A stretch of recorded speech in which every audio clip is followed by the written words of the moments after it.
ओम गंग गणपते नमः। ओम नमः शिवाय। हरे कृष्णा। प्रिय भक्त गणों, आज आप श्रवण करेंगे गणेश विसर्जन की दुर्लभ कथाएं। गणेश जी को नए जीवन की शुरुआत और बाधाओं को दूर करने वाले देवता के रूप में जाना जाता है। ऐसा माना जाता है कि गणेश जी की मूर्ति को विसर्जित करने के लिए ले जाया जाता है तो अपने साथ साथ घर की सभी बाधाओं विपत्तियों को श्री गणेश भगवान अपने साथ ले जाते हैं। आज के इस गणेश स्पेशल कथा में आप श्रवण करेंगे भगवान गणेश जी की अनसुनी कथाएं। श्री गणेश भगवान आदि व अंत रहित परम ब्रह्मा है, जिनकी पूजा करके स्वयं पार्वती जी ने उन्हें अपने पुत्र के रूप में पाने का वरदान प्राप्त किया था। श्री गणेश भगवान ऐसे भगवान हैं जिनकी पूजा स्वयं शिवजी तथा विष्णु जी ने की है। तो आप सभी भक्तगण प्रथम पूज्य गणेश जी से अपनी मंगल कामना की प्रार्थना करते हुए कथा को पूरा सुनिए। गणेश पुराण में कहा गया है कि जो मनुष्य गणेश पूजा, विसर्जन, कथा श्रवण व पठन का लेश मात्र भी हिस्सेदार बनता है तो वह धन, लक्ष्मी, सुख संपत्ति से परिपूर्ण हो आनंद पूर्वक जीवन व्यतीत करता है। उसे मोक्ष की प्राप्ति होती है। धार्मिक ग्रंथों के अनुसार श्री वेदव्यास जी ने गणेश चतुर्थी से महाभारत कथा श्री गणेश जी को लगातार 10 दिन तक सुनाई थी, जिसे श्री गणेश जी ने महाभारत लिखा था। 10 दिन बाद जब वेदव्यास जी ने अपनी आंखें खोली तो पाया कि 10 दिन की अनथक मेहनत के बाद श्री गणेश जी का तापमान बहुत अधिक हो गया है। परंतु वेदव्यास जी ने गणेश जी को निकट के सरोवर में ले जाकर ठंडा किया कि श्री गणपति जी के शरीर का तापमान ना बढ़े। इसलिए वेदव्यास जी ने उनके शरीर पर सुगंधित सधी मिट्टी का लेप किया। यह लेप सूखने पर गणेश जी के शरीर में अकड़न आ गई।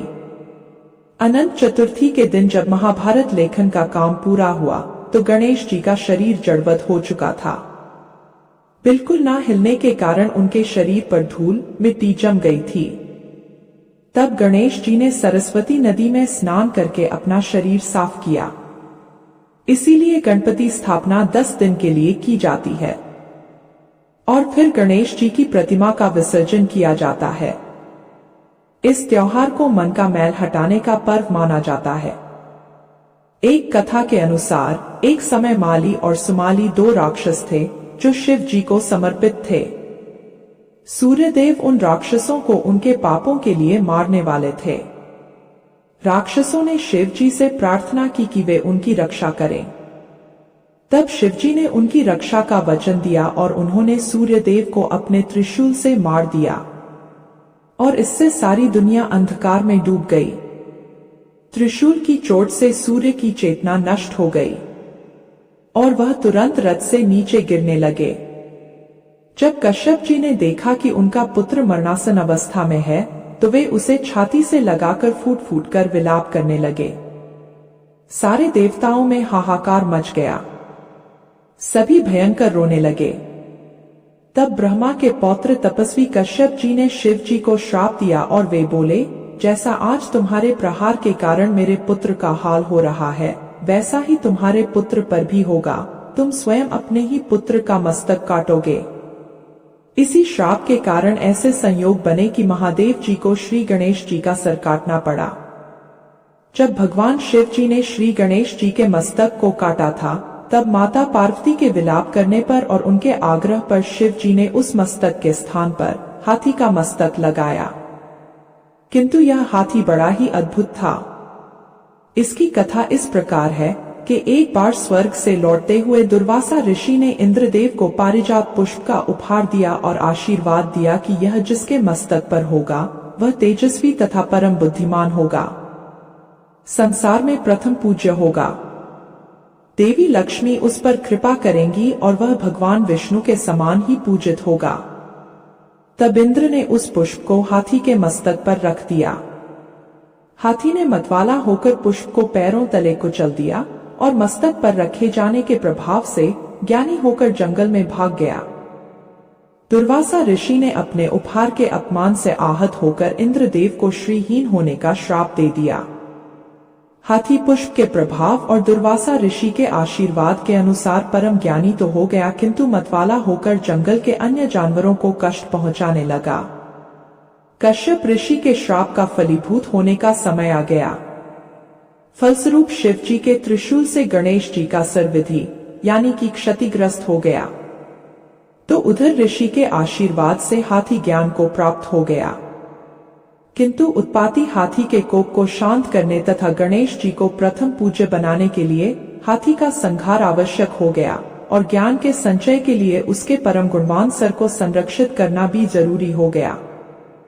परिणाम स्वरूप एक तो हाथी के वध से उसके उपद्रव से वनचरों की रक्षा हो जाएगी, साथ ही गणेश जी उस हाथी के सर को धारण करके प्रथम पूज्य तेजस्वी ऋषि सिद्धि के प्रदाता हुए। उसके फल स्वरूप इसी हाथी का सर गणेश जी को लगाया गया। ऊपर से देवी पार्वती ने अपने शरीर की मैल उपटन से गणेश जी की रचना की थी, जिसके कारण गणेश जी की बुद्धि मलिन हो गई थी और उन्हें बल का अहंकार हो गया था। इस कारण भी शिव जी को गणेश जी की गर्दन काटने की लीला करनी पड़ी। कई पुराणों में कहा गया है कि शिव पार्वती जी के पूजन के समय भगवान श्री गणेश जी की पूजा अर्चना की गई थी, लेकिन लोगों का यह मानना है कि जब गणेश जी भगवान शिव जी के पुत्र थे तो शिव पार्वती जी के विवाह में गणेश जी का पूजन कैसे हुआ? तो इसके विषय में कहा जाता है कि गणेश जी अनादि व अनंत है, अर्थात भगवान गणेश जी की लीला से ही भगवान शिव और पार्वती के पुत्र हैं। वैसे वे वो देव हैं जिनका आदि और अंत नहीं। इस संबंध में गणेश पुराण के अनुसार गणेश जी का एक ही अवतार नहीं बल्कि वे प्रत्येक काल में अवतरित हुए हैं कि मां पार्वती जी ने गणेश जी का पूजन किया और उनसे अपने पुत्र के रूप में प्राप्त करने का आशीर्वाद मांगा। अन्य पुराणों में इस बात का जिक्र है कि श्री गणेश जी प्रत्येक सतयुग में 8, त्रेता युग में 6, द्वापर युग में 4 तथा कलयुग में 2 भुजा में अवतरित होते हैं, जो उनके आदि व अंत रहित होने का प्रमाण देता है। ऐसे ही एक बार भगवान विष्णु ने भगवान श्री गणेश जी की पूजा की थी। यह कथा बड़ी ही अद्भुत है, जो दर्शाती है कि कैसे भगवान विष्णु को भी भगवान गणेश की हरकतों के आगे झुकना पड़ा था। भगवान विष्णु के पास एक शंख था जिसे वे हमेशा अपने पास रखा करते थे। एक दिन उन्होंने देखा कि शंख गायब है और वह कहीं नहीं मिल रहा है।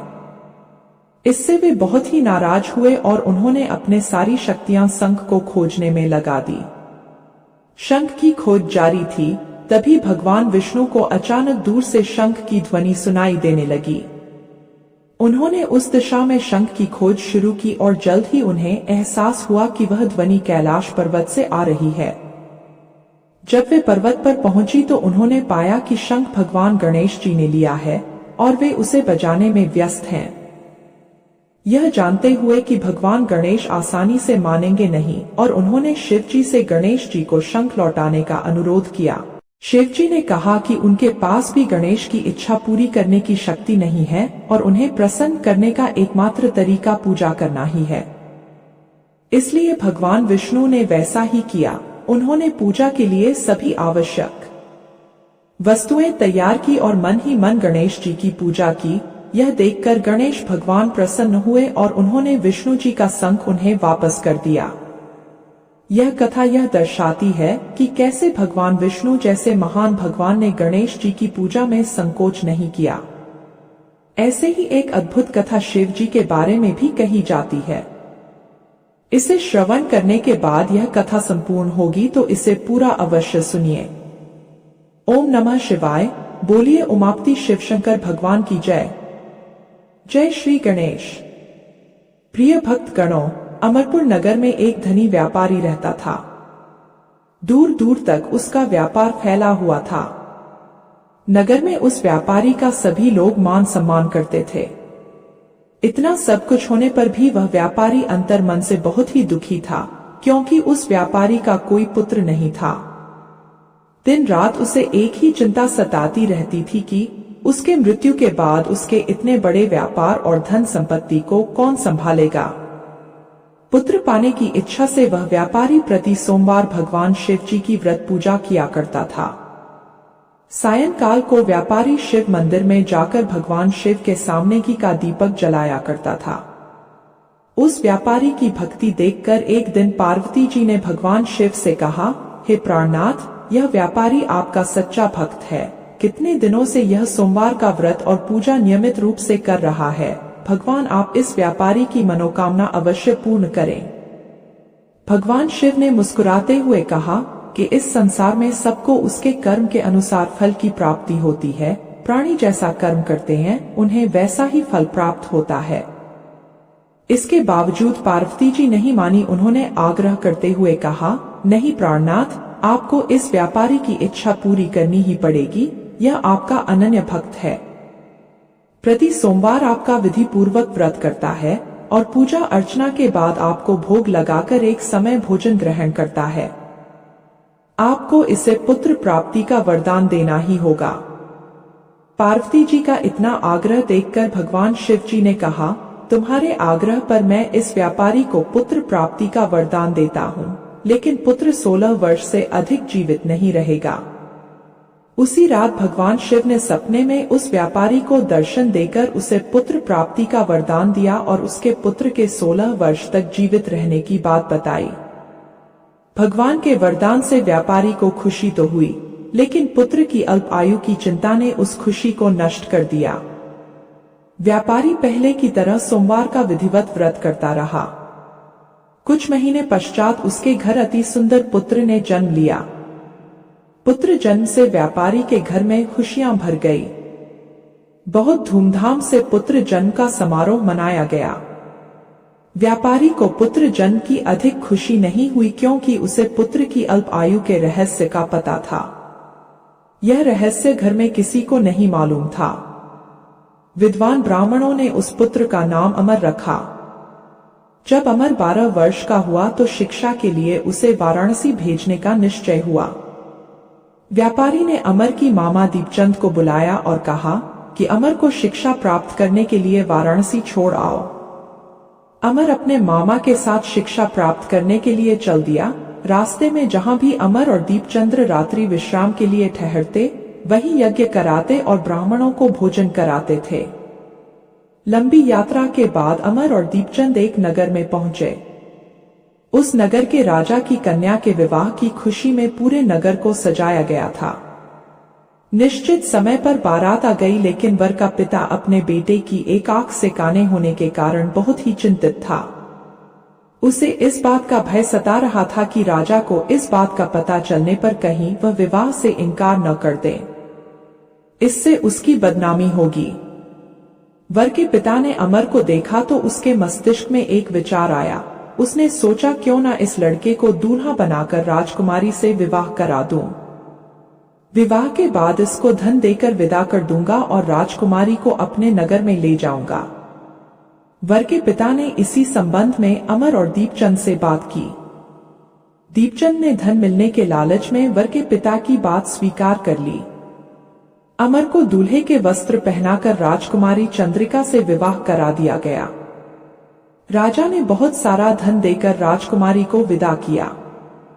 अमर जब लौट रहा था तो सच नहीं छिपा सका और उसने राजकुमारी की ओढ़नी पर लिख दिया, राजकुमारी चंद्रिका, तुम्हारा विवाह तो मेरे साथ हुआ था, मैं तो वाराणसी में शिक्षा प्राप्त करने जा रहा हूँ।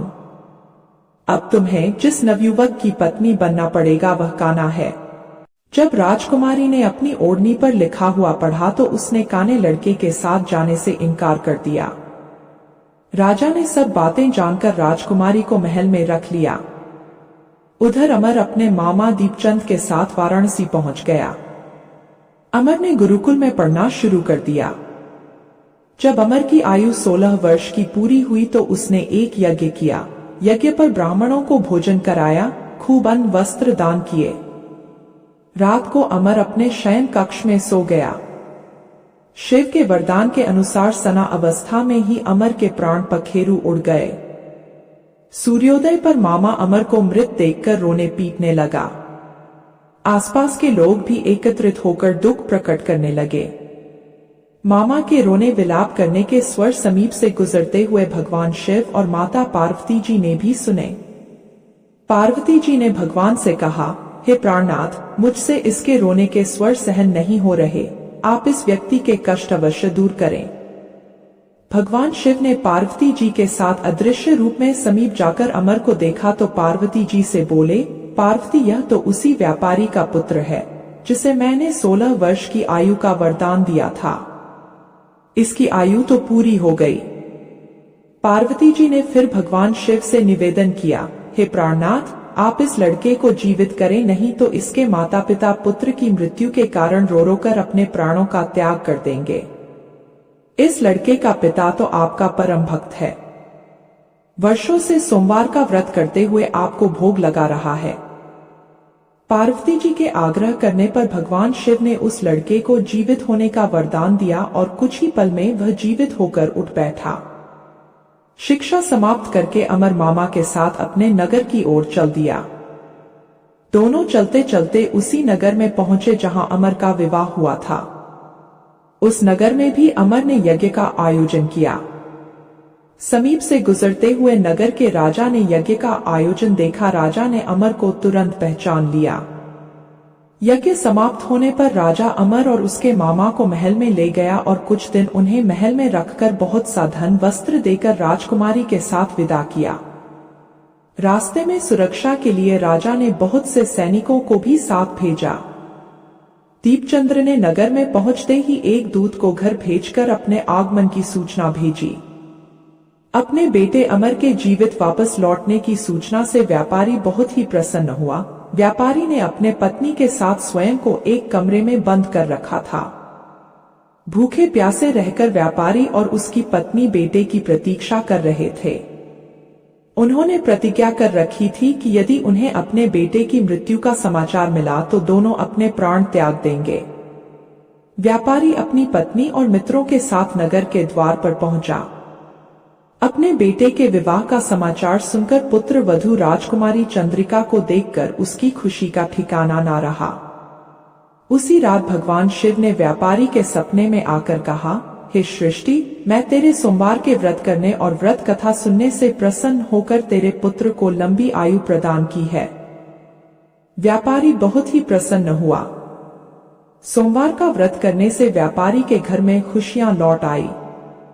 शास्त्रों में लिखा है कि जो स्त्री पुरुष सोमवार का विधिवत व्रत करते हैं और व्रत कथा को सुनते हैं, उनकी समस्त इच्छाएं पूरी होती हैं। ओम नमः शिवाय। हे गणेश भगवान, आप अपने सभी भक्तों पर कृपा दृष्टि बनाए रखिए। देव आप सबका शुभ करें, सबका मंगल करें। इस कथा को भक्ति भाव से सुनने वाले अपने भक्तों पर कृपा दृष्टि सदैव बनाए रखिएगा। जय श्री गणेश। कथा सुनकर आप सबको कैसा लगा कमेंट बॉक्स में बताना और साथ ही गणेश भगवान की जय अवश्य लिखना। और अगर आपने इस चैनल को सब्सक्राइब नहीं किया है तो जरूर करना। आप सभी का बहुत बहुत धन्यवाद।